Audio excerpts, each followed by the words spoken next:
I want to welcome everyone here.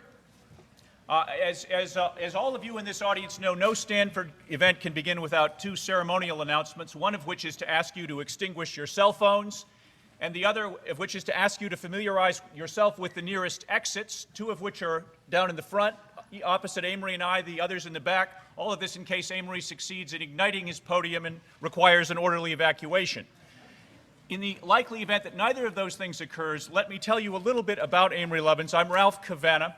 I will be the master of ceremonies for the next 5 days, and in addition to the opening ceremonial function, I am principally charged with organizing a conversation with Amory at the close of each lecture, the substance of which will be provided by all of you. If you have questions you'd like me to address to Amory, please write them down on the cards that you got when you came in and pass them to the aisle. Those cards will be collected at 8:15 and another round probably around 8:30. I'll sort through them and do my best to pin Amory to the wall with as many as possible. In addition to doing that, I will say a word each. I should also tell you all, you've also, I think, received cards to put your email address on. If you'd like to be alerted to the podcast of these events, leave those cards in the bowls outside in the lobby, and that will be done. On the issue of Amory Lovins, just first of all, I'll step out of the field for a minute. How many in this room have heard Amory Lovins before in person? Just put your hands up if you would. All right. An extended introduction isn't needed, but over the next 5 days I'll do my humble best. I will never repeat myself. What I will say this evening, Amory Lovins is the MING visiting professor at Stanford on energy and environment. Two important intersecting subjects that have over the years attracted more than their fair share of great intellects, creative analysts, and effective advocates. Occasionally, these capacities are combined in one person, and the world champion of those people is standing to my right. He will provide ample indication of that in just a moment. I thought I would illustrate the breadth of his career and reach by just turning to two artifacts, one of which is 30 years old and one of which is 1 week old. The 30-year-old artifact is the National Environmental Journal that was handed to me when I arrived at NRDC 30 years ago. It contains an editorial by the president, the then most prominent president of a national environmental organization in the United States, who opined that based on his 6 books and extraordinary influence on energy and environmental issues during the 1970s, Amory Lovins clearly deserved the Nobel Peace Prize. Those of you who have read Amory's biography will realize that this is the only award relevant to his fields of study that he has not yet received. And I can assure you all that it is only a matter of time. But as my final illustration of his career, I will move not to 30 years ago, but to 1 week ago, to a forum not normally penetrated by environmental and energy advocates with the perspectives that I suspect are most widely shared in this room. I'm referring to the Arkansas Public Utilities Commission. The Arkansas Public Utilities Commission 1 week ago issued an order launching the largest energy efficiency programs in the history of the state. The Commission concluded, our expectation is that the programs will target the least efficient energy use applications first, capturing the least expensive negawatts and negawatt hours available to the state of Arkansas and eliminating wasteful uses for all. And there is a footnote to that sentence. And the footnote says, negawatt is a term coined by Amory Lovins in an address to the Green Energy Conference of the Canadian Coalition for Nuclear Responsibility. Surely the least plausible and expected footnote ever written by the Arkansas Public Utilities Commission, but I think a fine treatment to the person I ask you all now to join me in welcoming to Stanford, Amory Lovins.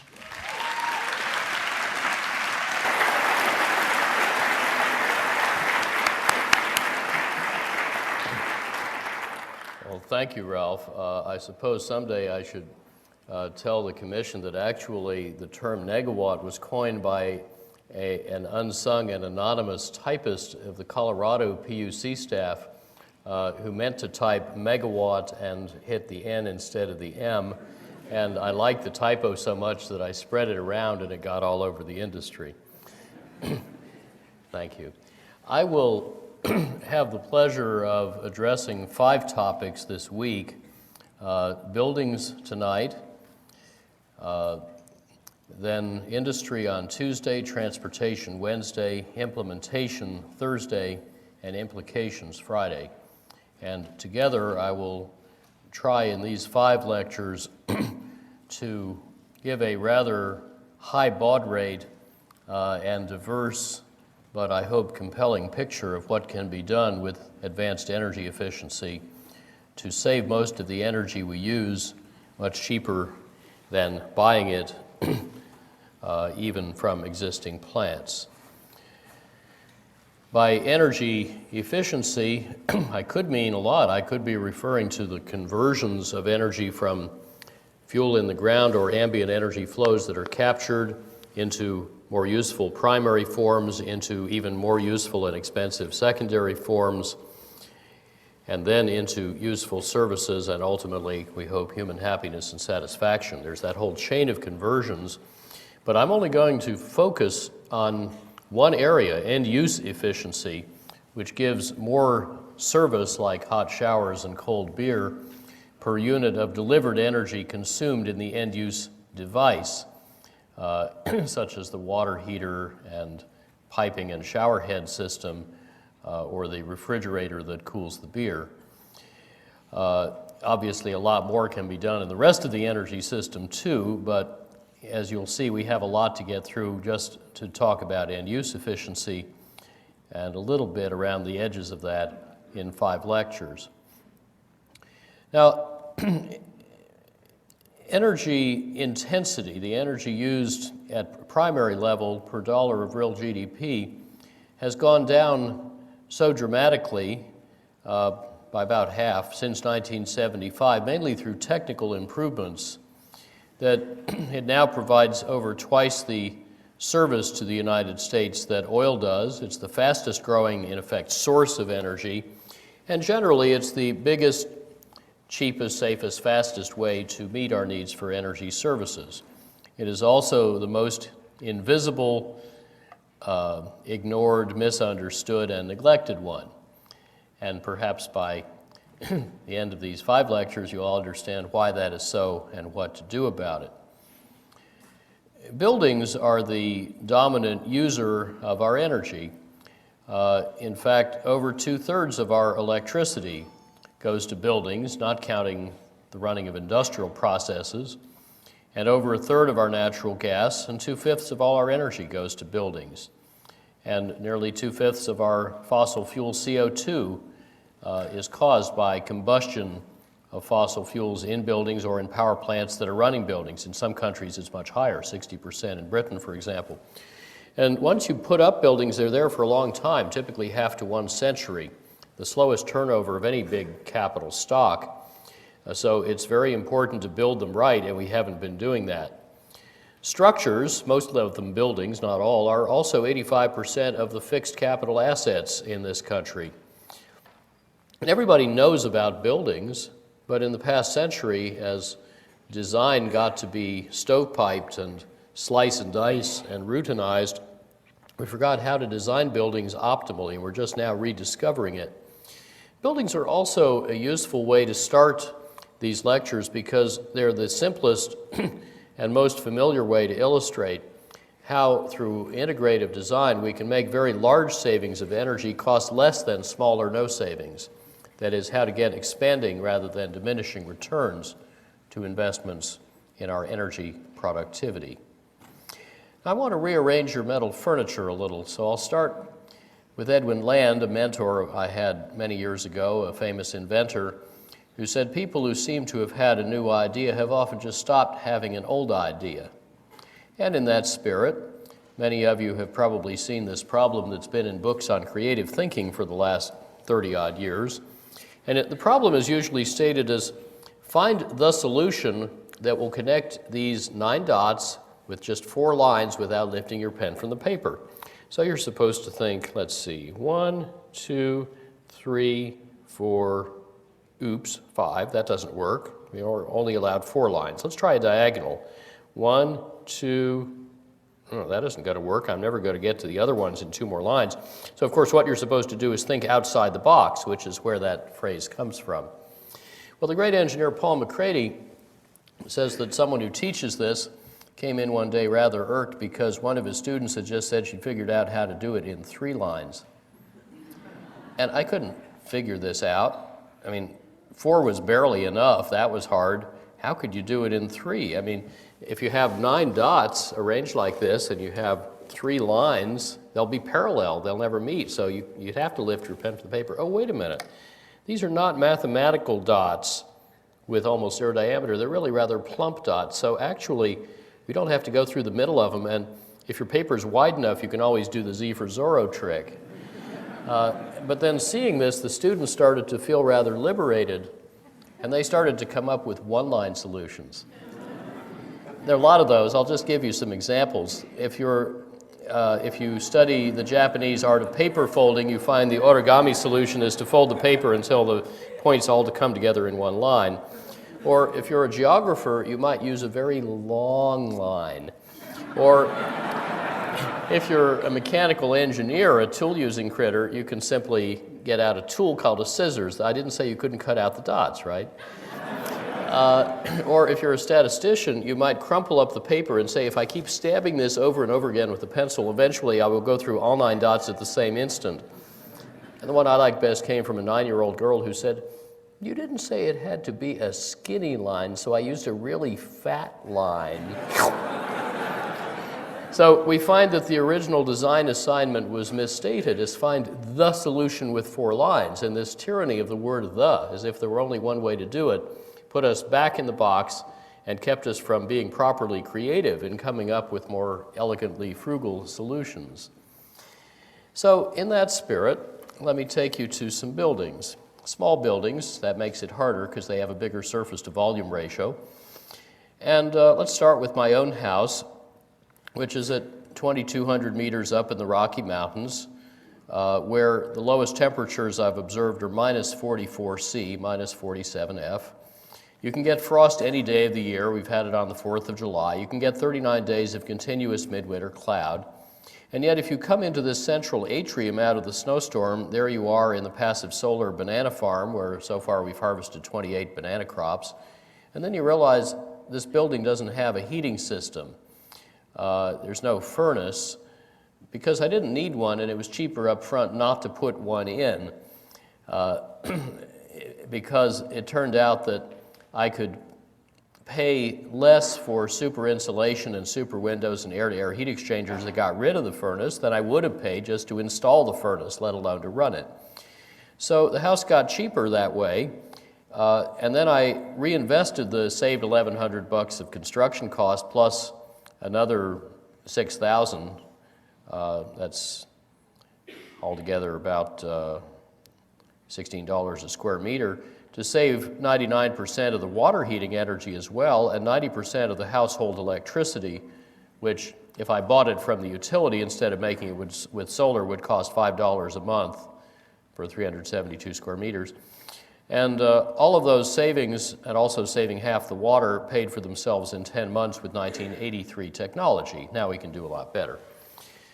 Well, in an experiment that Ralph and I helped Pacific Gas and Electric with back in the 90s, called Act Squared, one of the experimental buildings that was designed and built is this ordinary looking tract house in Davis, where it could go to plus 45 C. Later we did the same trick at plus 46.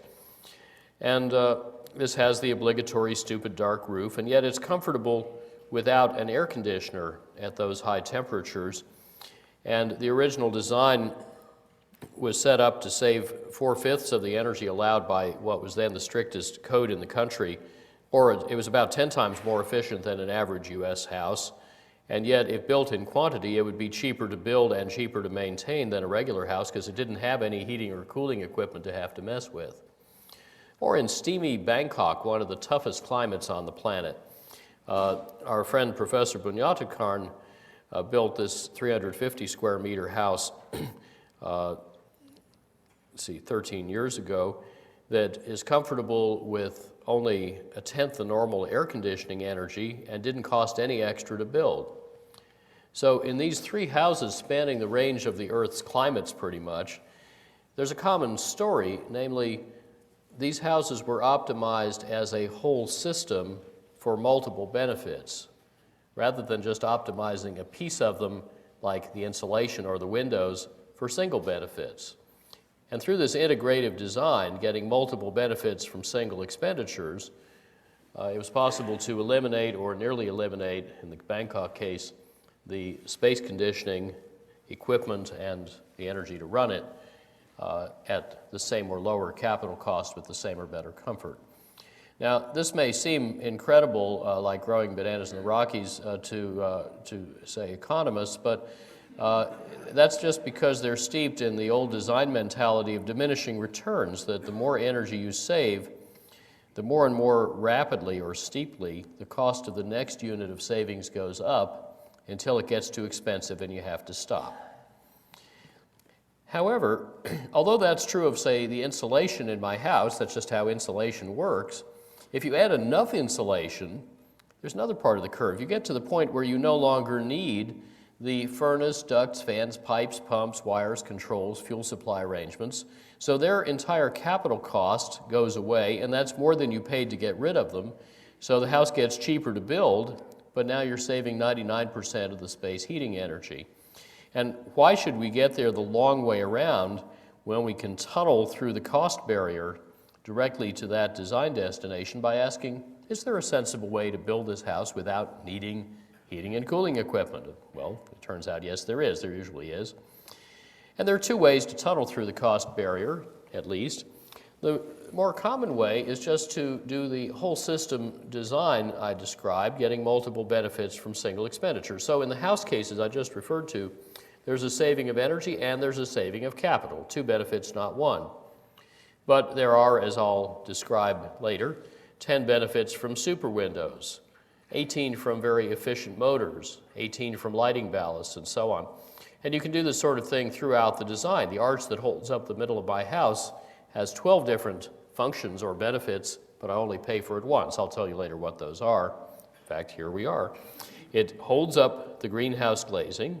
It supports the roof purlins slotting in, holding up the roof of the house. It distributes cantilevered loads that shift around according to the degree of loading of the earth-sheltered roof as we put that in. It holds up the atrium lights. It has an acoustic and an aesthetic function. It provides thermal mass. It controls the solar gain in the atrium seasonally.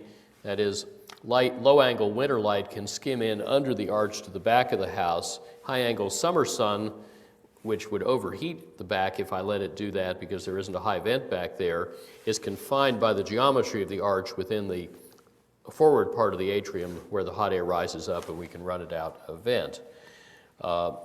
Also, the arch doubles as a hot air collector and a hot water collector. It's a daylight distributor, and it carries vents for excess heat, so 12 functions, one cost. And indeed, most components of that building do at least 3 jobs, otherwise they don't earn their way on board. There's a design like this in the front end of a Lotus Elise car, a part that has 7 functions but 1 cost, and it's sure a lot more fun to design this way, the way nature designs, where hardly anything has a single purpose. Now, let me make this a little more concrete. In a small office in Denver, if you were to do a typical design and then a typical analysis of, say, a developer who wants to make it better, the design professionals might come back and say, well, if I pay an extra $4,900, I could save you almost $1,600 a year. That's a 3-year payback by having better daylighting. And I can improve all these other components. And the trouble is, the developer may say, well, I only want 1-year payback, so I'm short of cash this year, and then none of this stuff gets done. Funny thing, though, the developer forgot that if you do all of these things, which are not individually cost-effective by that ridiculous measure, then you also save a lot of money on the heating and cooling equipment, and you can make it smaller and simpler and also change some window costs, and you end up with an incremental construction cost that nets out to just 1 year of energy saving. So you get a 70% energy saving with about 100% return on investment per year. Or in another building in a cold climate, Grand Forks, North Dakota, In this one, $160,000 saving on heating, ventilating, and air conditioning equipment turned out to more than pay for all the other improvements, so the building was $36,000 cheaper than normal to build and saved $75,000 a year worth of energy. You know, you get a funny reaction when you show developers enough numbers like this. Most of them get it real fast, but some of them have been to business school, and they're so conditioned to thinking more efficient must cost more that they say, so what's the payback? And you go over it again and show that it costs less to build. And they say, yeah, but what's the payback? And you say, it costs less to build, less up front. What part of that don't you understand? This can be a very curious conversation. Now, you get the same story actually in a hotter climate for the California State Automobile Association's building another Act Squared PG&E building back in '94 over in Antioch. And that was in the hot Central Valley. And it was straightforward to design it for 69% less peak load than required by code, 63% less energy, could have saved even more with better mechanicals, and it was the cheapest to build and the most pleasant headquarters the association's ever had, just through simple stuff. They saved over 3/4 of the lighting energy, for example, and they didn't even make major improvements in the office equipment. Today you could do it better and save even more and pay even less. Now let's take a closer look at this tunneling through the cost barrier. Let's go back to my banana farm in the Rockies.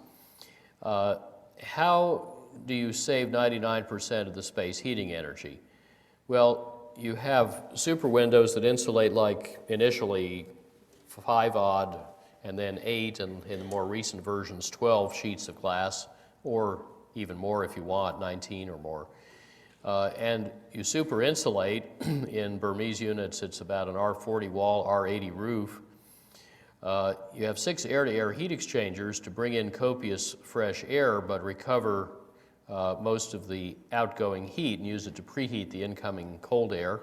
And that means a very tight construction, airtight, so that there's only about this much uncontrolled leakage area. Lots of thermal mass, so much that the building could coast in a total eclipse of the sun in January and lose about half a Celsius degree per day. Good thermal coupling between the zones, face the house in the right direction.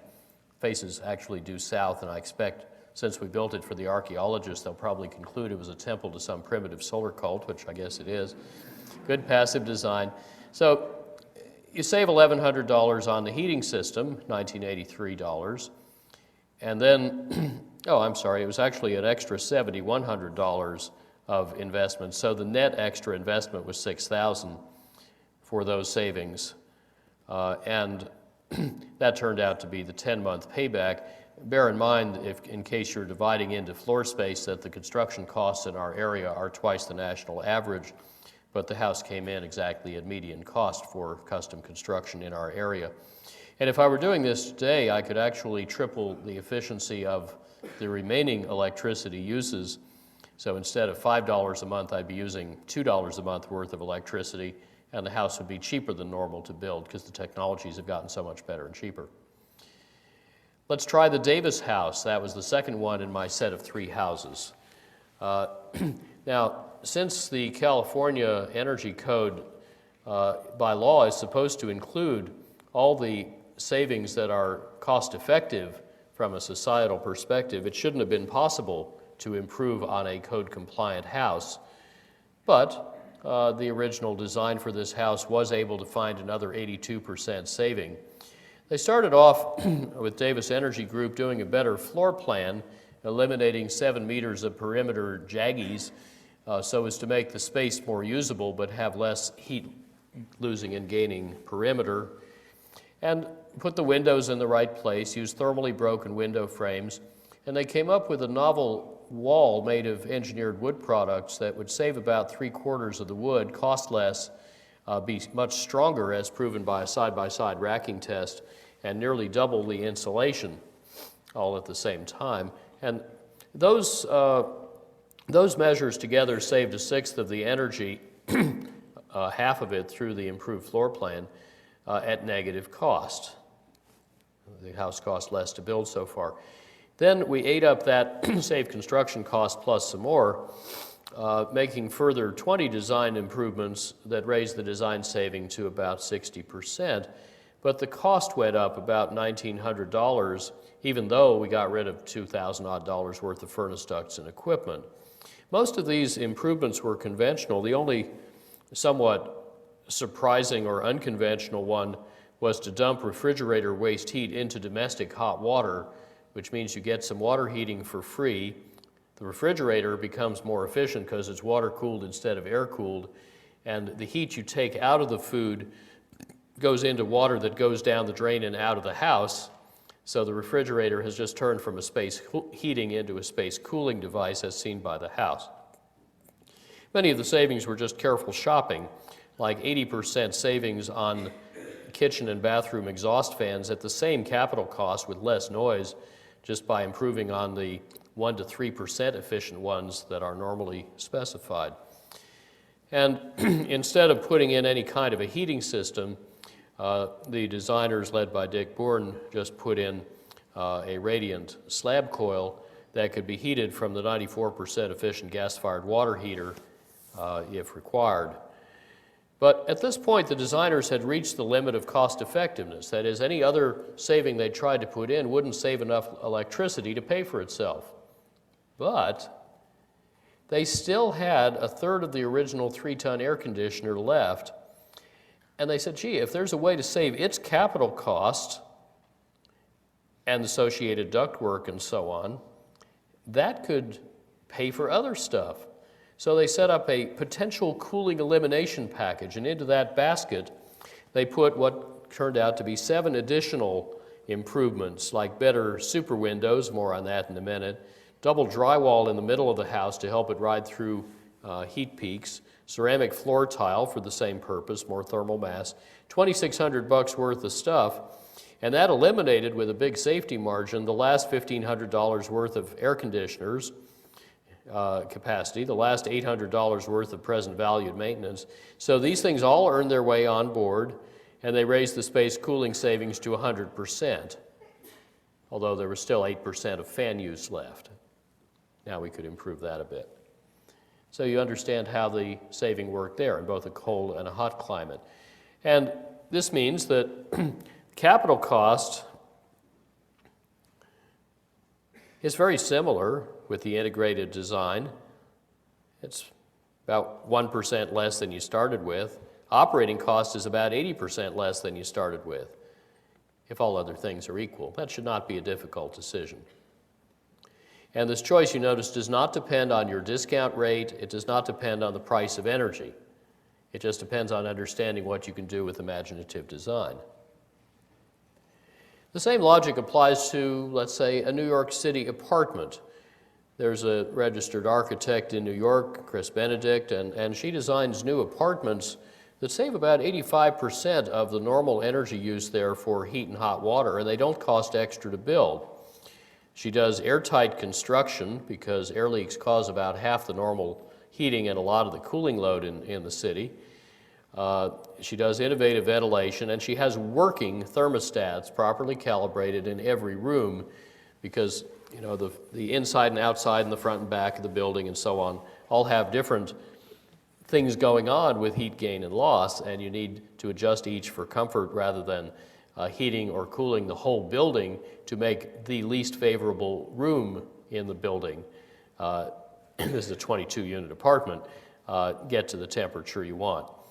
So it turns out that all these improvements are more than paid for by dramatically downsizing the heating equipment. So this building has only an 8-inch chimney, which is smaller than on many single-family houses. And she also puts insulation outside the structural concrete to trap thermal mass inside, just as I do in my house with foam in the middle of the walls. The inner masonry acts as trapped thermal mass, and half of your comfort sensation is actually the radiant temperature. Only the other half is the air temperature measured by the thermostat. So if you can arrange for the air and radiant temperature to vary out of phase with each other, the average of the two that you experience as comfort will be a lot more even through the year. Or let's try a different kind of climate, cold and cloudy like Germany at high latitude. Dr. Wolfgang Feist at the Passivhaus Institute has done some wonderful work. It's actually the most meticulous measurements I've ever seen, matching simulated and actual performance of a house. It got to the point where he had to account for the water adsorbed and desorbed by the plaster, and he had to account for the water that made its way into the tank on the toilets and then went down the drain when you flushed it. Otherwise, he couldn't make the books balance to the last 1%. Well, these apartment buildings are extremely well insulated. An ordinary apartment has heat leaking out all over the place, as you see in the infrared image, but in this Passivhaus, not at all, except one little hot spot up here on the window. I'll bet there's something going on there. Good diagnostic. But these buildings don't have a central heating system. You can add a little exhaust air heat pump if you want, discharge the air saturated at the freezing point and get sensible heat back, or a little solar panel, but generally you don't need it unless you're way up in Sweden. And these are extremely conserving buildings. They use 5 to 25% the heating energy normally allowed by US codes. They're airtight, they have very high comfort, and even with no electric use in the building, they still lose, as my house would in an eclipse, less than half a Celsius degree per day, just coasting on the stored heat. There have been over 6,000 of these built in 5 European countries, and at least below 60 latitude, they have zero extra capital cost.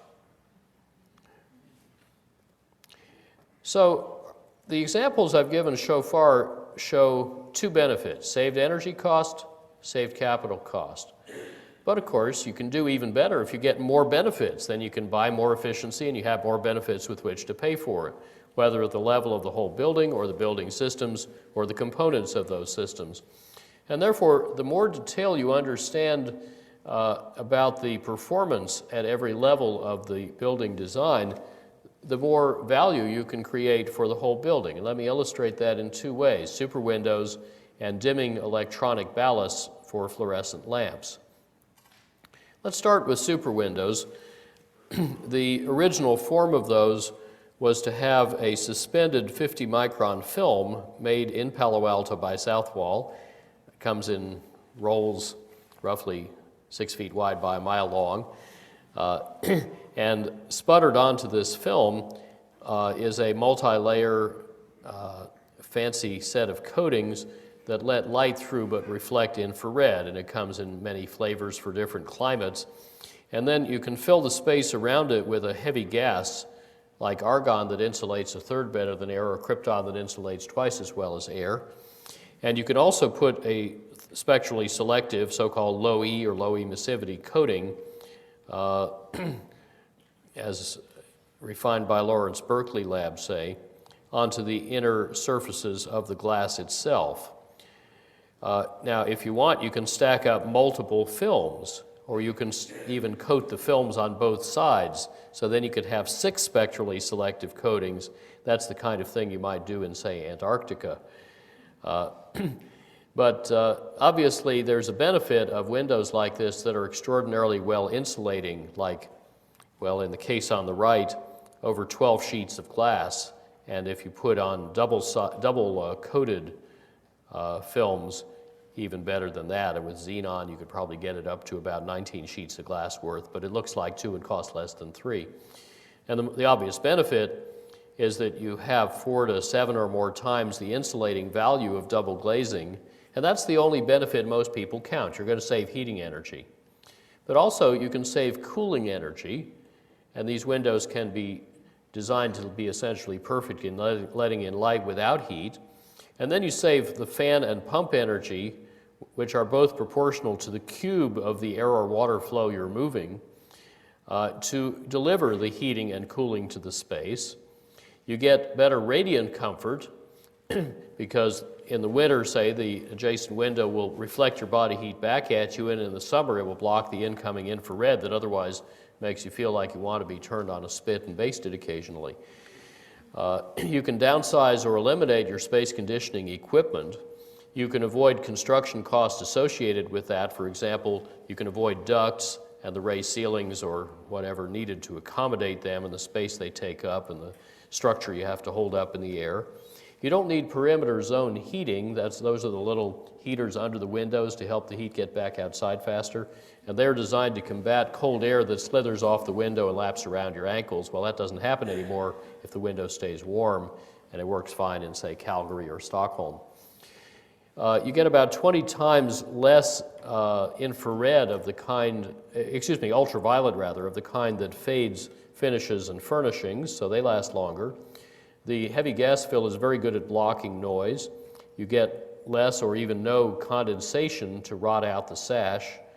You get better ability to admit and distribute daylight, and of course better human productivity, which, as we'll see in a later talk, depends very much on thermal, visual, and acoustic comfort, all of which these windows provide.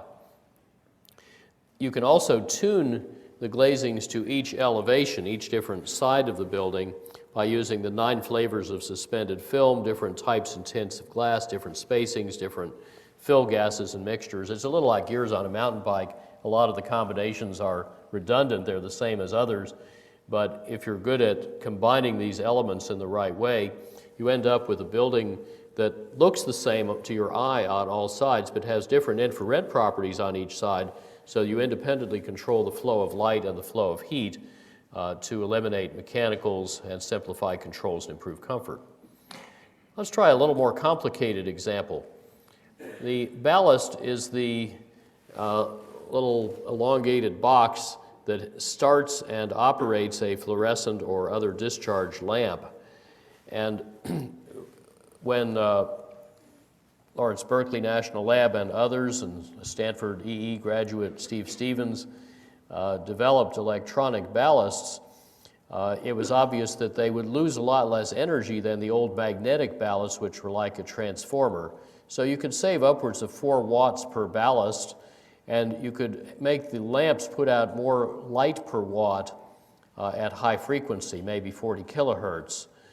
So altogether, you'd save upwards of 40% of the electricity per unit of light. But there are 18 other things going on here.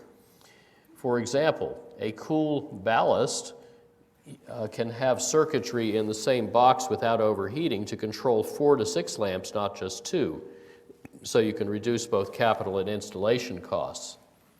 The more efficient lamps and ballasts in combination nearly optimize the temperature at the wall of the fluorescent lamp. That helps it work more efficiently. The ballast can be less sensitive to or can make up for improper lamp wall temperature or improper supply voltage, and that reduces by 1/8 the overlighting that lighting engineers normally specify to cope with those conditions in case they happen. The ballast can be set up to dim continuously according to how much daylight is coming into the space. So around the edges, the perimeter zone of the building where daylight is easily coming in, you can save upwards of half the lighting by just dimming according to how much you get for free. You don't need to light it twice. And the same feature will automatically brighten the lamps as they dim with age and dirt. That saves 1/7 of the lighting energy over a group relamping cycle, because you don't need to have them too bright when they're young and fresh in order to have them bright enough when they're old and dim, which was the old way of doing it before we had dimming controls. If you have less heat generated, there is less convective transport of dust, which otherwise settles on the lamps, blocks their light. That's another factor the lighting engineer normally would compensate for by overlighting when the lamps are clean, so you get enough out when they're dirty. The dimming of the lamps stretches their life, and it retards the gradual deterioration of their efficiency with age, because they're not running as hard. The high frequency can also further slow down the depreciation of the light output. And dimming allows you to do zonal tuning so that you can have brighter light in the work area and not so bright where you're just walking around or off in the corner where nothing's going on. That saves typically 12 to 20%. You can also, through dimmers, match the lighting to the preference of each individual in the space, because we all have different eyes. We're different ages, for example. As you get older, your lens gets more opaque and so on. That saves upwards of 20%. And modern ballasts make it easier to do smart occupancy sensors, often with 25 to 50% savings from turning off lights in empty rooms. Notice, by the way, you can't simply add these up, because some of them interfere with each other. If you have a very efficient lamp and you turn it off, you're not saving as much as if you turned off an inefficient lamp, so you have to do the arithmetic right. And the same is true for timers to turn off lights after hours unless you really are there and want them on. And also, there's another kind of benefit that's easy to get. You can set up the system to dim the lights a little bit during the peak hours to cut your lighting and air conditioning bill, and therefore your utility demand charge, which is set by typically the most power you drew for any period of, say, 15 minutes during a month, and then you pay that charge all the rest of the month. And yet your eye will never know the difference, because your eye covers 10 to the 12-fold intensity range from starlight to sunlight. It's logarithmic. And you can also, of course, with these newfangled ballasts, shut down the lamps and themselves in certain kinds of common failure modes, rather than wasting energy trying to restart a failed lamp or energizing a ballast that isn't providing light.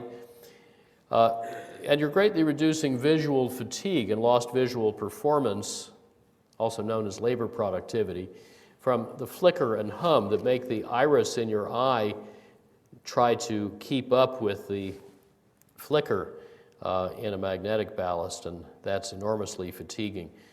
Well, when you add all these 18 effects up, and 3 of them have been condensed into a double list here with stars, you save upwards of half the watts in the middle of a building for the same lighting coming out, 70 to 80+% in perimeter zones. And there's a whole lot more you can do by the choice of the lamp, the lighting fixture, the lighting design, how you're distributing light in the space, and so on. So your total lighting savings will often be upwards of 90% with very short paybacks, because you get all these benefits. Now, so far I've talked about one way to tunnel through the cost barrier, multiple benefits from single expenditures, and I took a little bit of a deep dive into that. But there's another way, and that's to take advantage of, coordinate with, fix-ups that you're doing anyway for another reason. So let me take as that case a big Chicago office tower, and in Chicago it's both hot and humid in the summer and cold in the winter. And this is what's called a curtain wall building. It's glazed with glass all over the sides. It's one of these all glass and no windows office towers. And because it's 20 years old, the seals around the edges of the glazing units are failing. It happens with age. We tested them and found that they were all going to fail in the next few years, so it's time to reglaze the building. Normally you would replace them with what was already there, which was a dark double bronze heat-absorbing glass plus a gray film.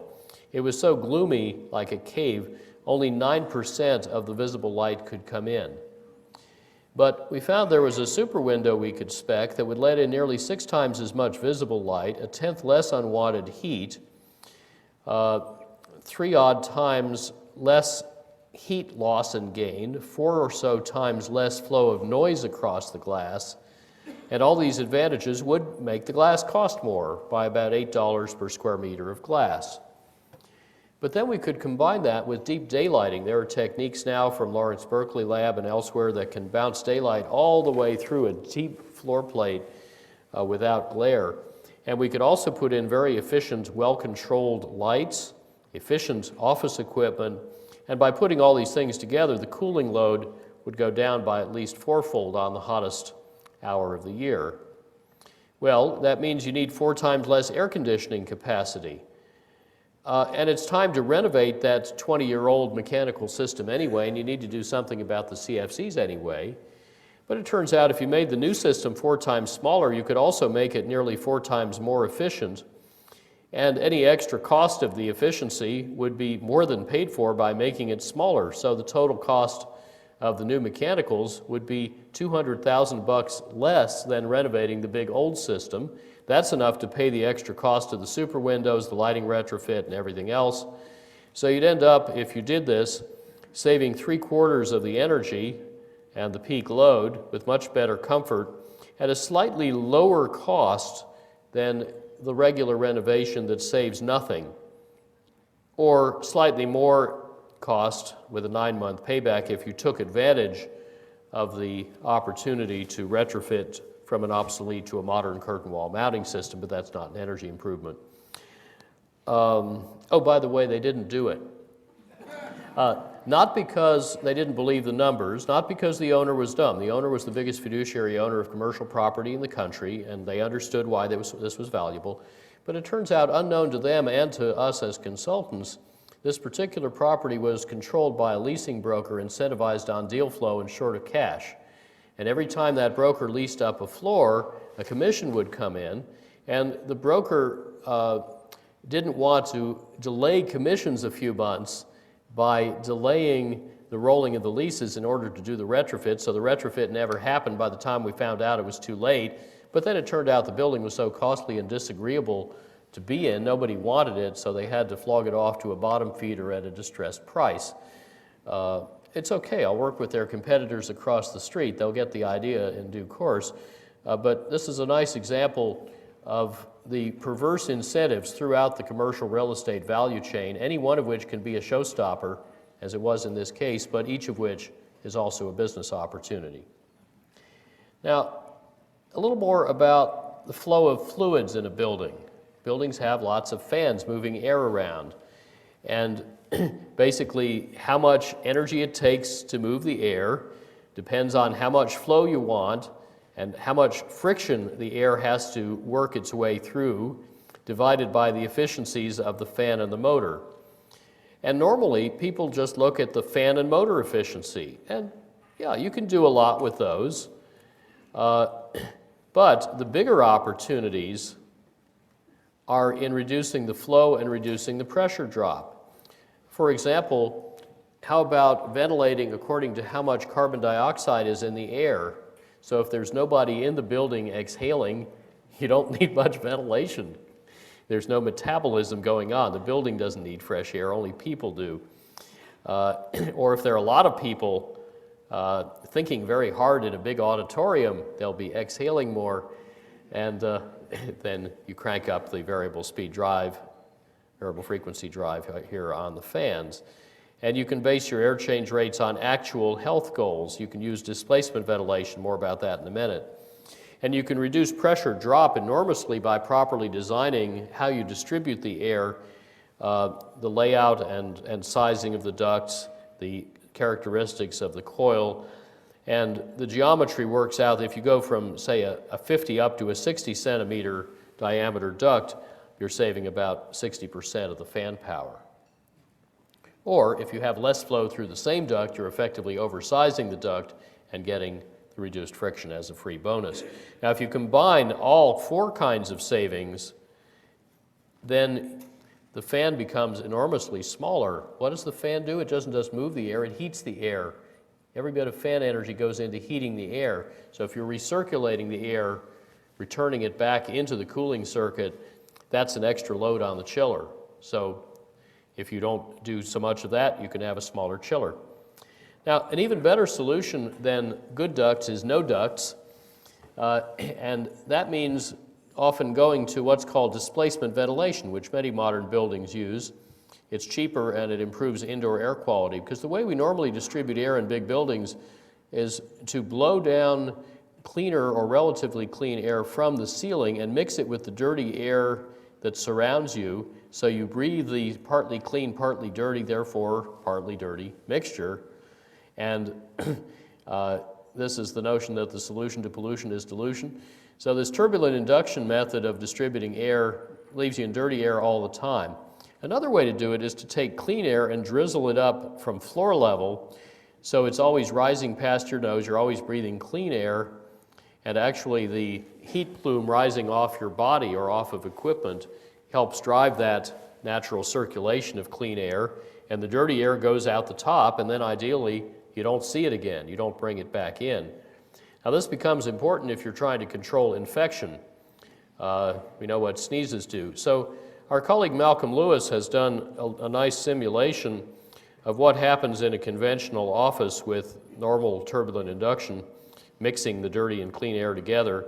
And in this view, the supply air, the clean air, comes in these two registers in the ceiling. The exhaust air, the dirty air, goes out the top to be then mixed and returned, along with some clean outside air. And right here is a worker who is going to sneeze. So let's do a cutting plane that's going to come up through that space. And you notice that the sneeze germs, are already all over the place, getting mixed into all the cubicles. So chances are everybody in that office is going to be exposed to that infection just because of all the turbulent mixing going on. Or maybe, there's an anthrax attack and the person open contaminated mail. Another possibility. Now, let's then try another design in which you do displacement ventilation. And let's do it in a really weird way. Instead of drizzling the clean air up through the registers in the floor, let's do it right off in the corner here, just in one corner of the building, and then have the air gradually flow over and out here. It's not a terribly attractive design for even airflow, but let's do it anyway. And let's see what happens with the same cutting plane rising up. See, there's no red yet. Nothing's happened because the airflow is all upwards. And let's see, we're just getting to nose level. Choo! But now you see the germs go straight up and out. Nobody else gets exposed. Now, don't you wish we did that in hospitals? Don't you wish we did that in operating theaters? I was astonished to discover that laminar airflow, like we use in clean rooms, is not a very common practice in operating theaters except for orthopedics. Now, displacement ventilation used to be thought to increase capital cost because it was based on specialized raised floor computer center construction. Now we know that actually the total cost is comparable or lower to the normal procedure in offices and probably in hospitals and so on, because you can reduce or eliminate ducts, which are very expensive and they take up a lot of space. You can avoid their pressure drop and then downsize the chiller and the fans.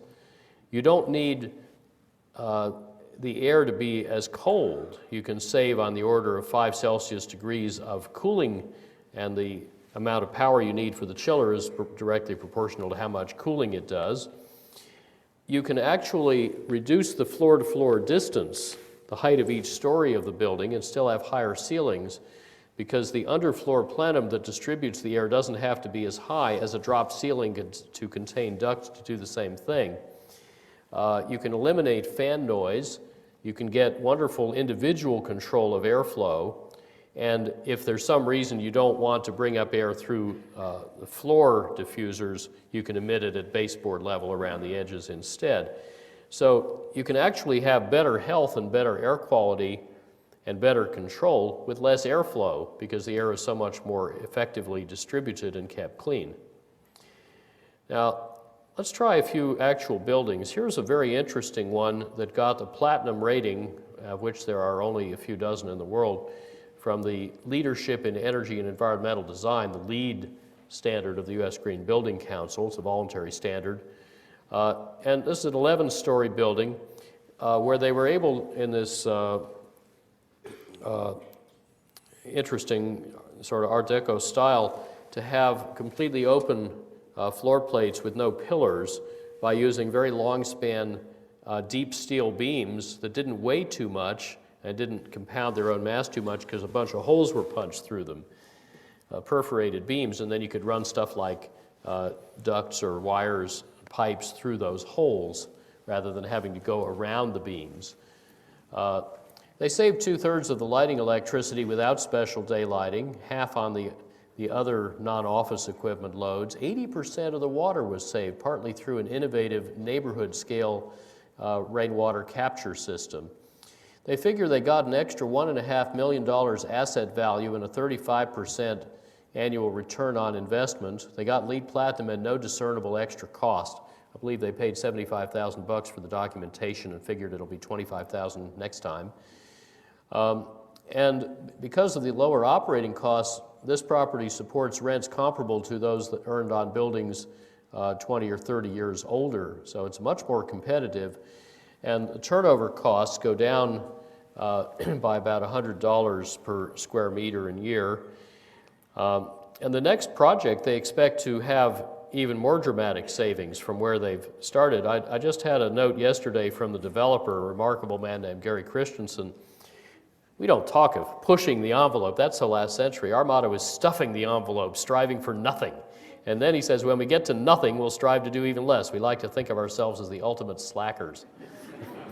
He's been reading Natural Capitalism. And just to show how this is getting into the mainstream, a real estate investment trust, which is normally a rather conservative body, financed this 150,000 square meter Bank One tower in Chicago with underfloor displacement ventilation, advanced glazings, daylit though without light shelves, at average construction cost, and it recently sold for one of the highest prices ever seen in Chicago, attributed substantially to its energy-related design features, which also included some low temperature chilled air in order to make the sections smaller on that airflow. Now, you can also do passive ventilation. I've been talking about fans and ducts, but how about the old executive office building, 1871? A beautiful example of passive cooling. At the four corners and in the middle of the long walls are these big cupolas that would get hot in the sun and drive convective airflow. And on, say, the K Street side, you can look at these funny little things under the windows. Those used to be openings, which later got closed up when people forgot why they were there. But the openings, driven by the convective pull of the cupolas down the hall, would suck air in that would go in through the meter plus of solid granite wall through channels and go around circuitously and drop out condensate. So you'd get this cool air wafting under your window across the room, and then it would go up over the transom, down the hall, up the cupola, which had steam coils in it to drive convection on a cloudy day. Well, over the decades, they forgot why all this was done that way and put in 782 window air conditioning units plus a bunch of split systems, and you can't hear yourself think. This might perhaps explain some recent events. So some years ago, some colleagues and I undertook with the American Institute of Architects the greening of the White House, including this as part of the whole very complicated set of buildings. And our long-term aim is in part to get back to the original design intent. And actually, it's worth reading the instructions on how to find the right building manager. They wrote a beautiful essay about how it should be somebody who's really curious about how stuff works, really observant, and goes around seeing that it's working the way it's supposed to be. And this principle, of course, which the Victorian architects had mastered, is now being revived. Here's the new office for the Houses of Parliament just across the street from the houses in Big Ben. You see those chimneys? Same deal. Natural ventilation in a neo-Victorian style, and Arup did this design for a 200-year lifespan. You can see right across from Big Ben here. Now, of course, to make a great cake like this, you don't just need the right ingredients. You need the cook. Our master in Singapore, Mr. Lee, points out that this fan with upwards of 85% peak efficiency is like a Formula One car. It doesn't win the race without Schumacher to drive it. So to do whole system design, it's not just about the right equipment and expensive gadgets. That would be like saying if you pick the great ingredients, you'll have a wonderful piece of food come out. No, it's the result of having the right recipe that combines the right ingredients in the right sequence and manner and proportions, and with some skill in cooking, so you really get it to come out right. Not everybody can make a souffle. Now, to do the right things in the right order, let me just give an example or two. In lighting, for example, first you improve the visual quality of the task. So if you have trouble reading the photocopy because there's dust in the photocopier optics making the image blurry, go clean out the optics first. If you can't read your computer screen because there's some bright thing behind you glaring in your screen, move the arrangement of the room around so it's not behind you anymore. and it's important to have light-colored surfaces to bounce light around better in the space. It's very important to improve the quality of the lighting. What enables you to read a piece of paper is not light so much as contrast between the ink and the paper. So if you have direct downlight from a source up there, many rays, whole bundles of them, are going to be bouncing off the paper into your eye, creating a veiling reflection that masks the contrast, so you can't read properly anymore. Whereas if you bounce the light up, so it comes from every which direction, only the tiniest fraction of the rays will be at that bad angle causing veiling reflections, and with that indirect lighting, you will therefore be able to see, in a typical office, about 7 times better, or more precisely, you'll see as well with 7 times less light. Also, if you don't have those bright things in your field of view, you won't be able to experience the failure of the baseball cap test. That's what happens when you come into an office, you hold your hand like this, and you feel your face muscles relax because you're now shielded from uncomfortable glare, discomfort glare, a very common problem. Then you optimize the amount of lighting according to what your eyes need for that task at that time. You harvest and distribute natural light, and you optimize the technical equipment, the lighting fixtures and sources and so on. Now, most people start with that 6th step, but if you go back to the first chapter of the Illuminating Engineering Society Handbook of Fundamentals, you'll find that that's actually step 6. There are 5 earlier steps that we tend to leave out, and there's even one later one of controls and maintenance and training, including the lost Victorian art of operating Venetian blinds. If you leave out the first 5 steps, you won't save nearly as much energy, and you certainly won't save as much capital as if you do these 7 right things in the right order and not in reverse order, worst buys first. So here's a headquarters of what used to be the S.C. Johnson Company, Johnson Wax, near Racine, Wisconsin, lead existing building gold. And you notice what's happening here is that there's an exterior light shelf shading the glass, and light that comes in the top then bounces off an interior light shelf and is distributed up along the ceiling. And further in, there are these pendant fixtures that send the light mostly up and a little bit down, because it's always a good idea to light surfaces, not volume. Don't just dump light into the space. Throw the light up on the ceiling and walls. You'll also see there's a raised floor here, underfloor displacement ventilation. And their energy cost in this building was 79% below the national average, and the project came in ahead of schedule and $4 million under budget.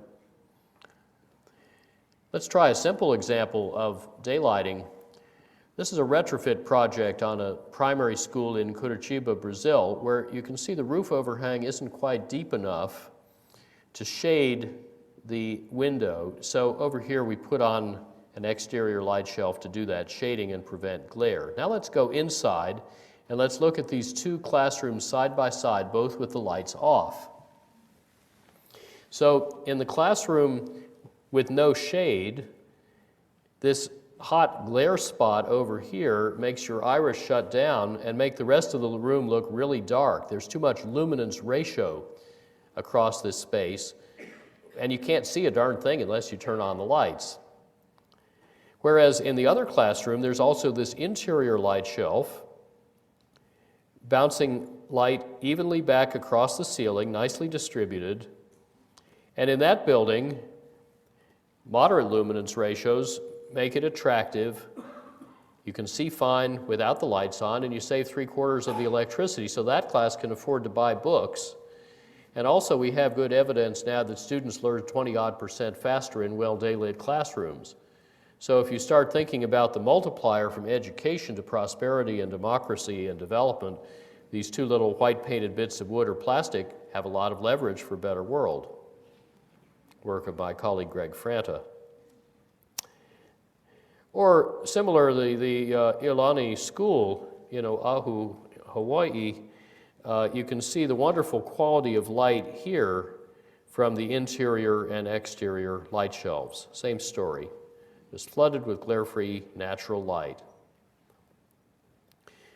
The right steps in the right order are equally important if you're trying to keep people comfortable in a hot, humid climate.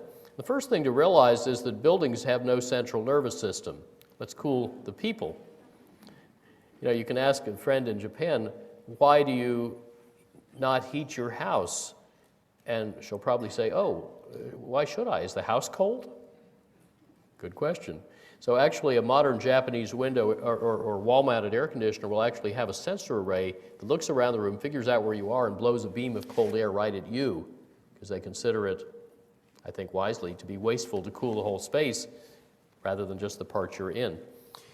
Now, there are, of course, about 10 ways to expand the range of conditions in which people feel comfortable. For example, super windows to let in less radiant heat that you don't want, or sitting on a ventilative net or mesh chair like a Herman Miller Aeron chair that keeps your backside a few degrees colder than if you were sitting on insulating upholstery, or having a ceiling fan which gives you 5 Celsius degrees of extra high-end comfort.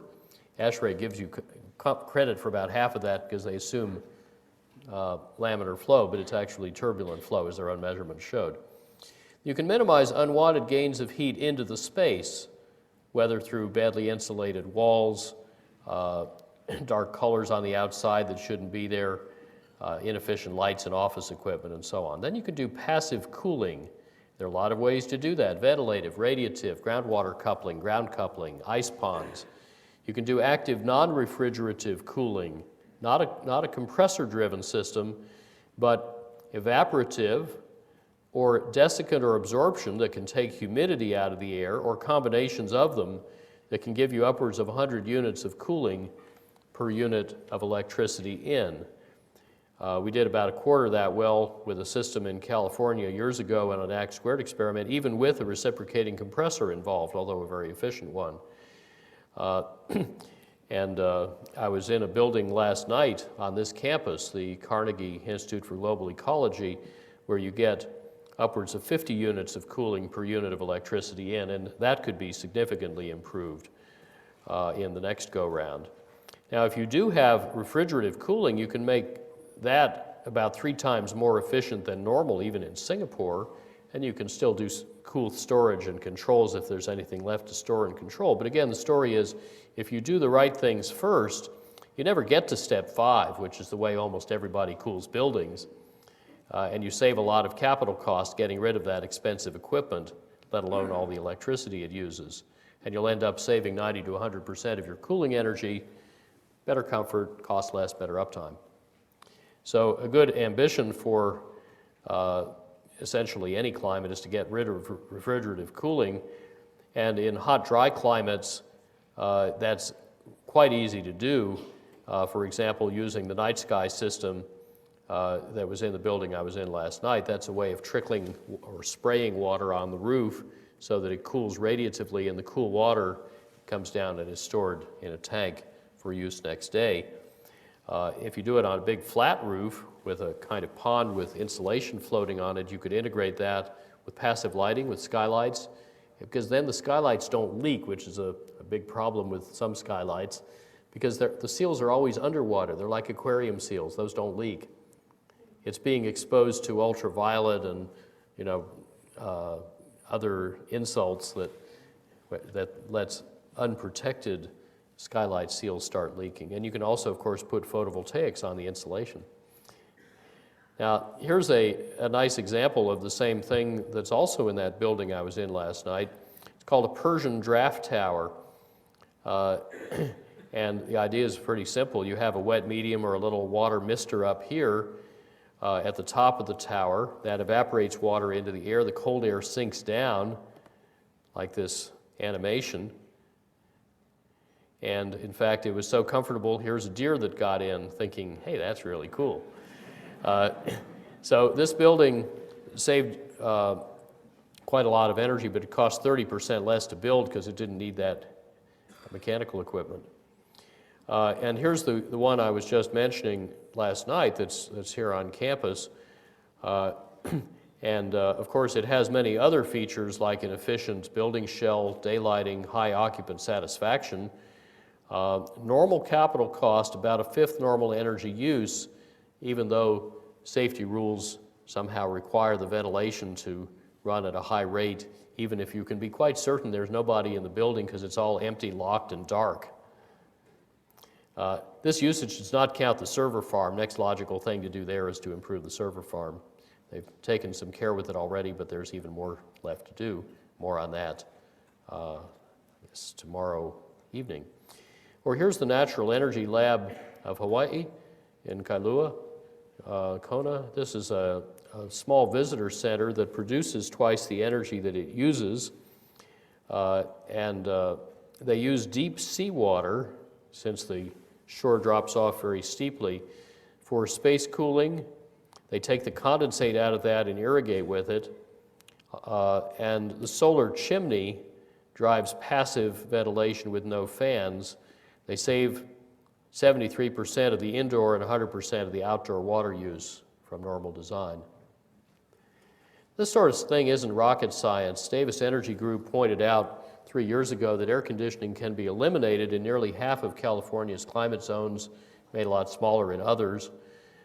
Here's the Davis Star Mart convenience store. They just did an evaporative pre-cooler coupled to a bunch of plastic tubing under the floor and a chip control, and they saved half the energy and downsized the rooftop compressor by a third, getting less than a year payback. Here's an 80 to 90% saving on California cooling energy and demand without active dehumidification like a desiccant or absorption. This is another Davis Energy Group innovation. An evaporative cooler, direct-indirect evap, drawing in most half a kilowatt and replacing a 2 or 3 ton refrigerative system. So it gets 12 to 40 units of cooling per unit of electricity in steady state. Or how about that big refrigerative system, which takes 5 successive loops of complicated equipment to move to move coolth between the room and ultimately taking the extracted heat and rejecting it to the outside through an air loop, a heat exchanger, a water loop, a heat exchanger, a compressor with refrigerant in the chiller, another heat exchanger, a condenser water pump going to a cooling tower, which is another heat exchanger. That's a whole lot of equipment and losses and costs. But it turns out that by meticulous design, Mr. Lee in Singapore improves efficiencies of the various elements by a substantial amount for the chiller by using oversized heat exchangers and optimizing the impeller speed. One gear ratio costs the same as another. And also a factor on the order of 10 on the pumping loops, the fan, and the cooling tower, getting rid of a lot of friction in ducts and pipes, using efficient equipment, often at variable speed, having big, slow fans instead of small, fast fans in the cooling tower. And then if you use dual chilled water temperature, really cold for condensing and not so cold just for cooling, then you can get 6.8 units of cooling per unit of electricity, over 3 times as good as normal, and it costs less and works better. Now, Peter Rumsey, who's with us tonight, a great engineer in Oakland that's worked with Mr. Lee, points out that instead of this triple header arrangement to bring cool water back from a cooling tower, how about laying it out that way? Funny thing, it all gets smaller, simpler, lighter, less friction, fewer parts, smaller pumps and motors, cheaper to put in, less energy, less maintenance, everything gets better. Why don't we do it that way? Just because we're not used to doing it that way.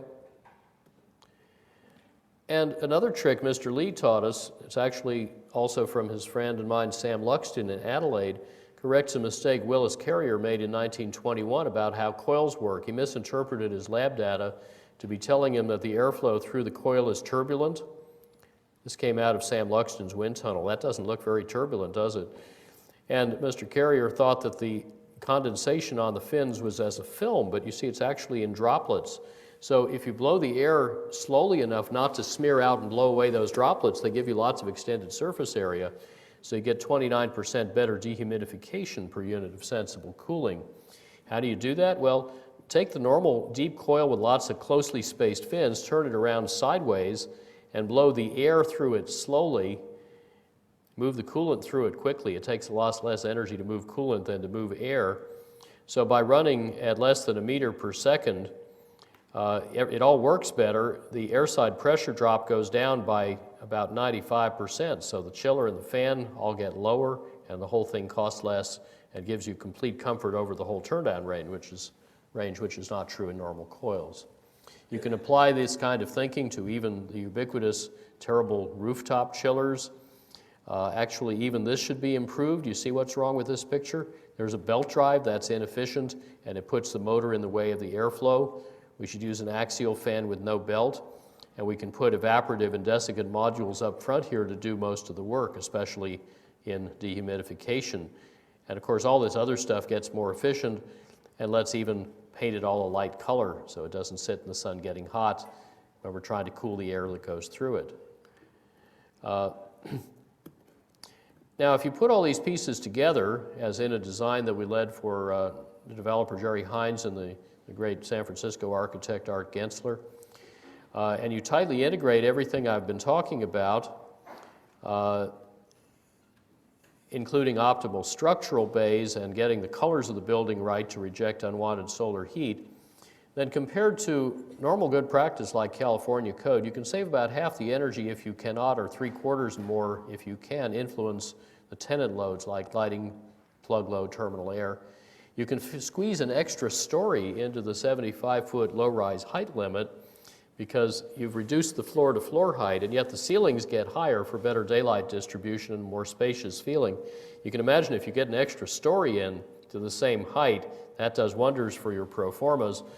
You get unrivaled lighting and thermal and air quality and acoustic comfort, and each worker can control her own airflow and temperature. The costs of moving people around in the space are almost eliminated. Capital cost is the same or slightly less, and it builds simpler and 6 months faster. So I think that redefines market expectations. And when you put all the criteria together, the best practice we could document even some years ago showed 5 to 10-fold reductions in energy and electricity use based on efficient lighting and office equipment and glazings, no perimeter heating, good surface optics, very small cooling loads, very efficient cooling equipment, and now I'd say typically upwards of 100 for this. And the capital cost will generally go down by a few percent, and the space efficiency relating net to gross square foot area will go up by 5 or 6 percentage points because you don't have so much space uselessly occupied by mechanical equipment and duct sections. So you get more money out of your space.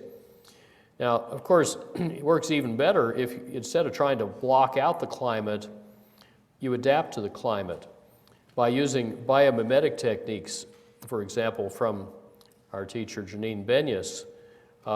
And there's an Arab engineer who went crawling around termite mounds in Africa, where the termites maintain quite exact temperatures for their fungus farming by passive solar design. And one such architect at Arab actually designed the biggest commercial building in Harare this way to be passively cooled and ventilated for the most part with about 50% energy savings, same or better comfort, normal capital cost, 20% lower rents.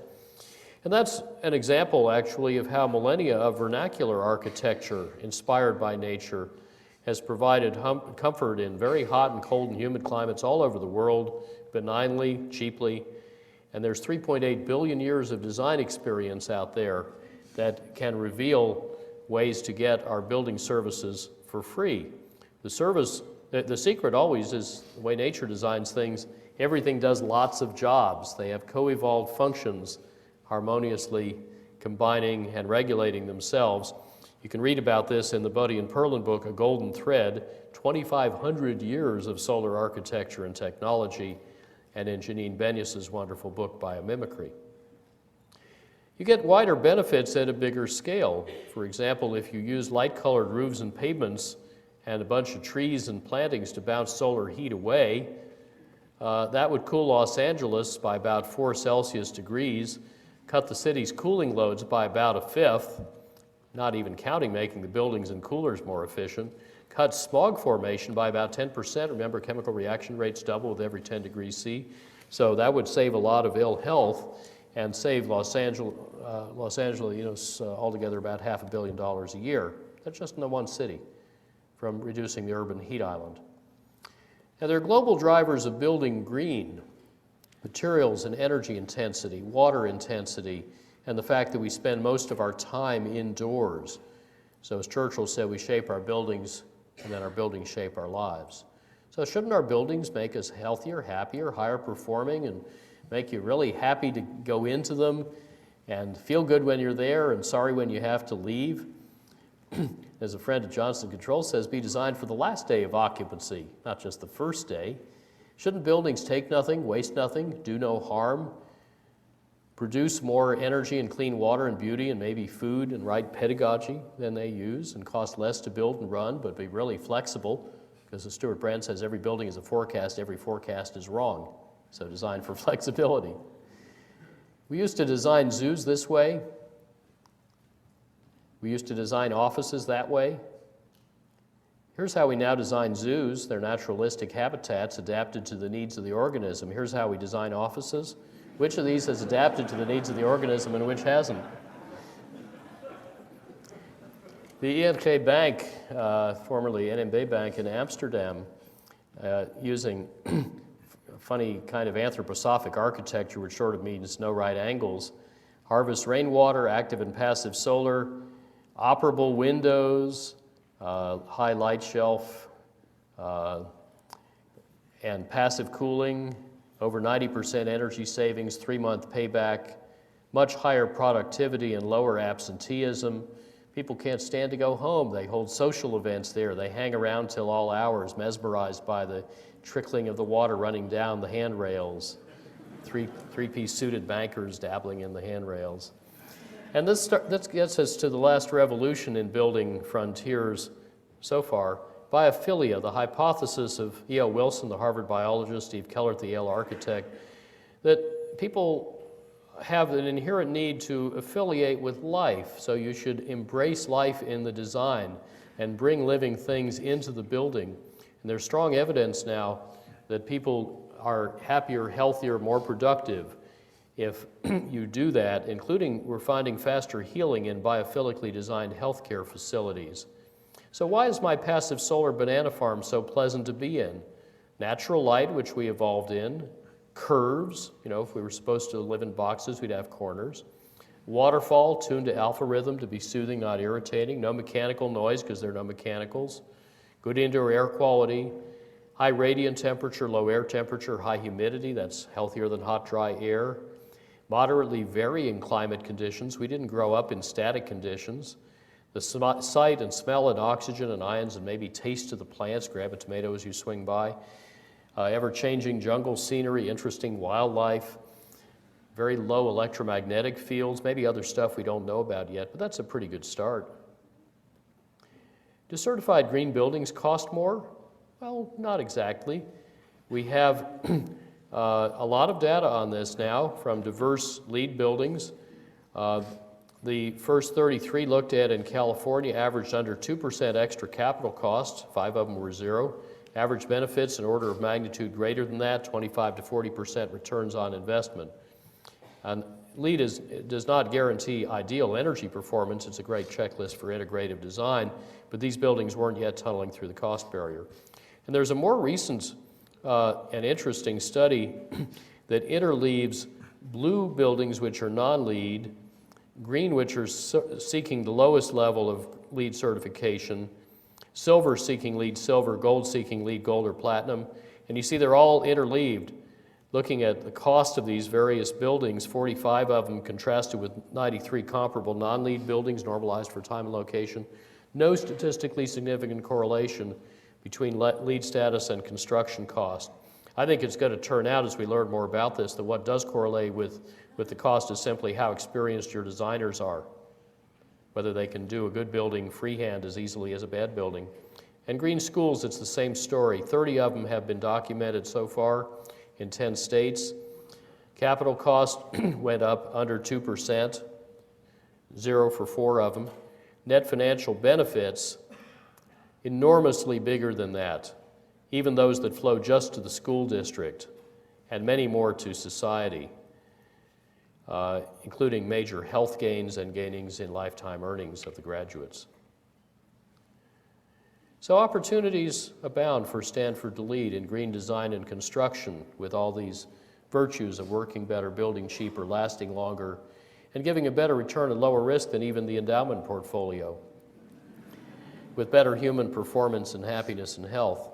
Of course, that goes with green operations and purchasing and avoiding community and regulatory hassle, stretching local resources, including the capacity of the cogen plant, boosting the local economy by denser, richer linkages, speeding the national move to climate neutrality, and making sure our buildings teach what we want them to teach. All buildings teach. What lessons do they teach? Engaging students and staff with outreach and emulation, and fulfilling our moral obligation to build things right. What does it take to do this? Leaders who get it. I think you have some good ones emerging here. Vision across boundaries, being careful and persistent and fearless, and managing risk prudently, but that doesn't mean being timid.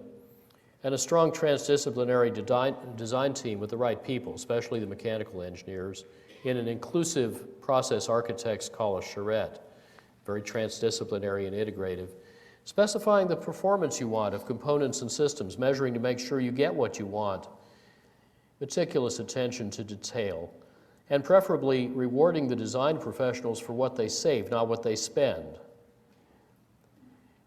That corrects roughly one of the roughly 24 perverse incentives that have made this country misallocate $1 trillion of capital just to air conditioning and power supplies to run it. And it's a very simple idea. Under performance-based fees, you get paid for savings, not expenditures. We've done 5 successful experiments in this. Protocol has been posted, and it has a system of balanced rewards and penalties, very simple and transparent, for over or under performance versus a preset goal.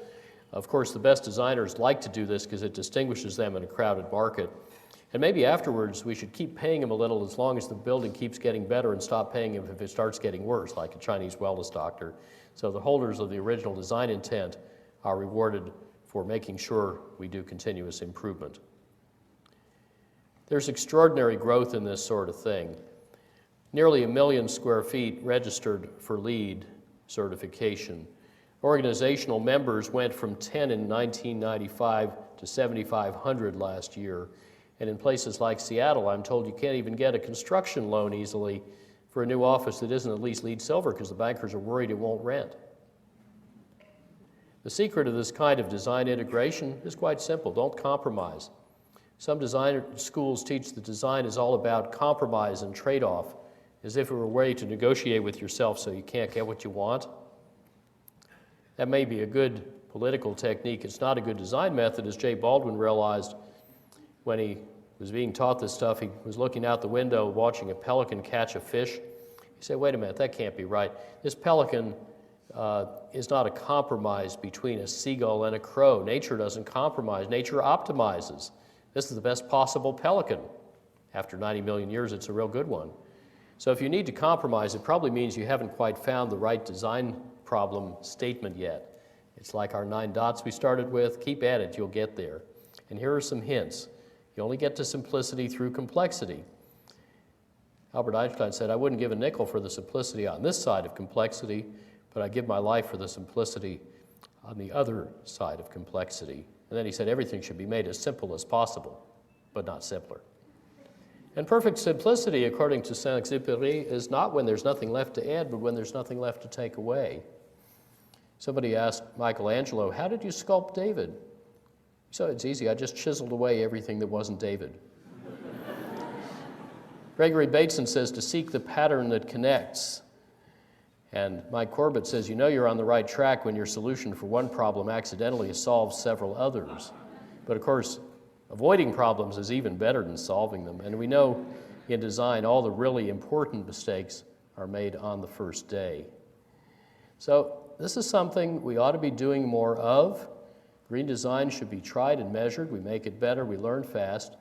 And in our spring term project course, 21 of the best students from this course are going to have the opportunity to apply these concepts to all Stanford buildings. Thank you very much.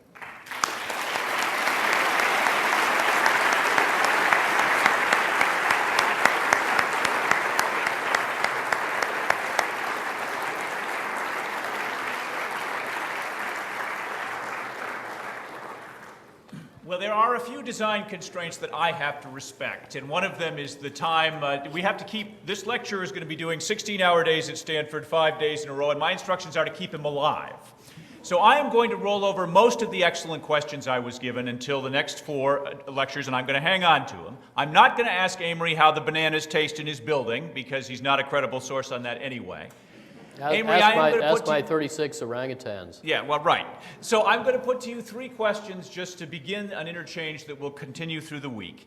And the first is to ask you, in terms of what you see for China and India, the most rapidly growing sources of global warming pollution, are you as optimistic as you have been anecdotally about their adoption of the techniques you're describing, and what should the United States do to speed it up, if anything? Upwards of half the electric demand growth in China is driven by air conditioning and a bit of refrigeration, essentially all of which would not be happening if the buildings were optimally designed and the cooling systems were optimally designed or eliminated thereby. But there are some very exciting developments in green building design in China. In fact, many of the LEED Platinum projects are showing up in China. I'll show one of them in the course tomorrow morning. And I think it's, as usual, a race, I think G.B. Shaw said, between education and catastrophe.